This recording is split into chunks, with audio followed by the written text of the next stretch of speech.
सभी साथियों को जय श्री राम, हर हर महादेव। आज का विषय जो जियो पॉलिटिक्स में उथल पुथल और जो भारत की नाकाम विदेश नीति और जो राष्ट्रीय सम्मान को जो ठेस पहुंचाया जा रहा है उस पर बात करते हैं। आपने पूरा घटनाक्रम देखा होगा कि कभी भारत पर टैरिफ लगाया गया, कभी प्रधानमंत्री जी के बारे में ये बोला गया कि ट्रंप के द्वारा कि मैं तुम्हारा पॉलिटिकल कैरियर बर्बाद कर सकता हूं। और आज ये बात चल रही है कि 30 दिन के लिए अमेरिका ने भारत को परमिशन दे दी है रूस से तेल खरीदने के लिए। तो सबसे पहले तो ये प्रधानमंत्री जी आपकी नाकामी है, क्योंकि राष्ट्र के सम्मान से बड़ा कुछ भी नहीं है, नेशनल प्राउड से बड़ा कुछ भी नहीं है हर सनातनी के लिए, हर देशवासी के लिए। और आप उसके साथ लगातार खिलवाड़ करवा रहे हो ट्रंप से। आपको प्रधानमंत्री ट्रंप ने बनाया था या भारतीयों ने बनाया था? भारतीयों ने लाइन में लगकर खून पसीना बहाकर आपको प्रधानमंत्री बनाया था। परमिशन आपको भारतीयों की चाहिए, ना कि ट्रंप की। आपने एक तरफ तो अपना जो भरोसेमंद साथी था रूस, उसको खो दिया है। दूसरी तरफ आपको यही नहीं पता कि करना क्या है आगे भविष्य में। हर दिन भारत को दुनिया के सामने नीचा दिखाया जाता है अमेरिका के द्वारा। तो प्रधानमंत्री जी, आप अपनी जिम्मेवारी से भाग रहे हो। अगर आपसे देश नहीं संभल रहा तो आप इस्तीफा देकर कोई और सनातनी है तो उनको आने का मौका दो। अगर आप में किसी प्रकार की कोई कमी है या आप उनसे कोई बातों का जवाब नहीं दे पाते। कभी वो बोलते हैं कि हमने सीज फायर हमने करवा दिया, भारत पाकिस्तान में जो ऑपरेशन सिंदूर हुआ था। और उन्होंने आधा से पौना घंटे पहले ट्वीट भी कर दिया था ट्रंप ने कि मैंने दोनों को टैरिफ का डर दिखाकर मैंने युद्ध विराम कर दिया है। तो प्रधानमंत्री जी, आप लगातार देश के सम्मान को ठेस पहुंचा रहे हैं।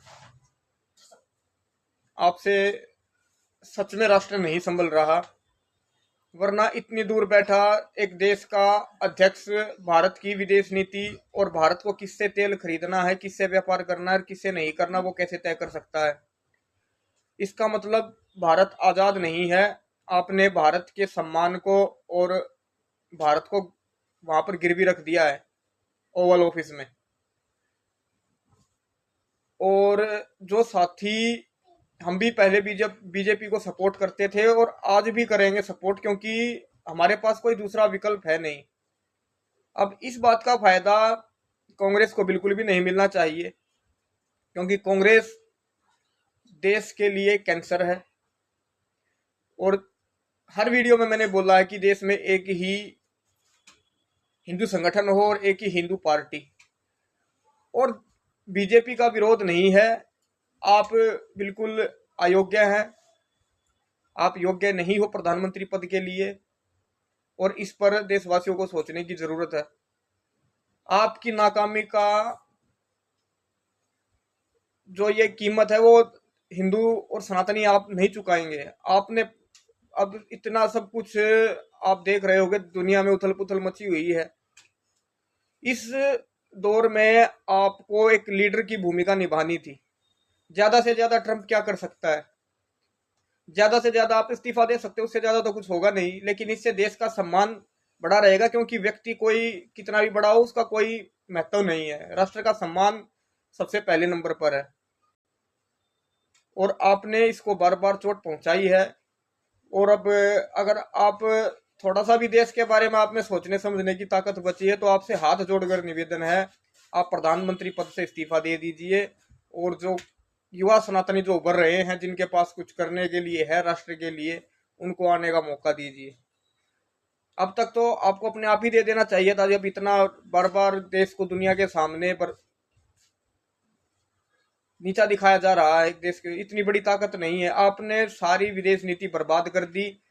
आपने पहले अमेरिका के कहने पर रूस से तेल खरीदना बंद किया, जो कि नहीं करना चाहिए था, क्योंकि भारत एक आजाद देश है और उसकी विदेश नीति भी आज़ाद होनी चाहिए, और हमें निर्णय करना चाहिए कि कब किससे तेल खरीदना है और कब किससे क्या व्यापार करना है या नहीं करना।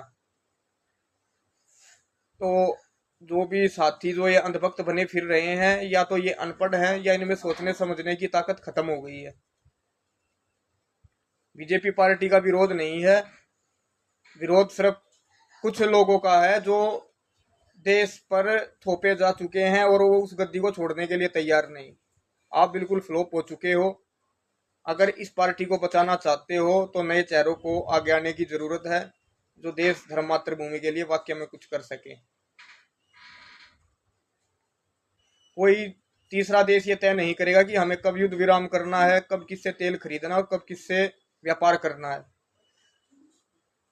आपने आपने देश के बारे में कभी सोचा ही नहीं। आपको चिंता रहती थी कौन सांसद कहाँ से कहाँ, किसको खरीदना है, किसको तोड़ना है, शंकराचार्य जी पर यौन उत्पीड़न के आरोप कैसे लगवाने हैं कठपुतलियों के द्वारा। अगर आपकी सोच इतने नीचे लेवल की है तो आप बड़े काम कर ही नहीं सकते देश के लिए। तो देश को विचार करने की जरूरत है।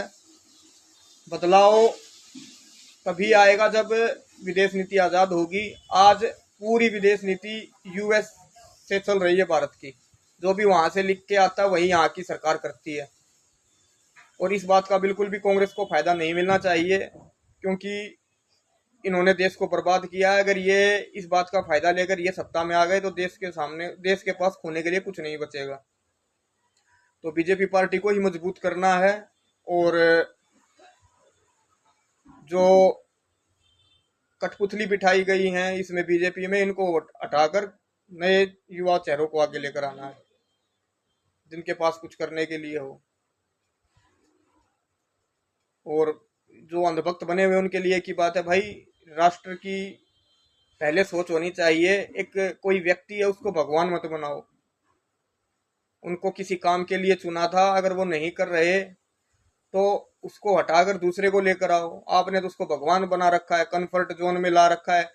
होना तो ये चाहिए कि प्रधानमंत्री से सवाल हो कि आपने ये काम क्यों नहीं किया। आप तो कह रहे हो कि उनके लिए तो कोई सवाल नहीं हो, तो महामानव बन गए। तो भाई सोच को बदलो, तभी देश बदलेगा। सभी को जय श्री राम, हर हर महादेव, जय गौ माता।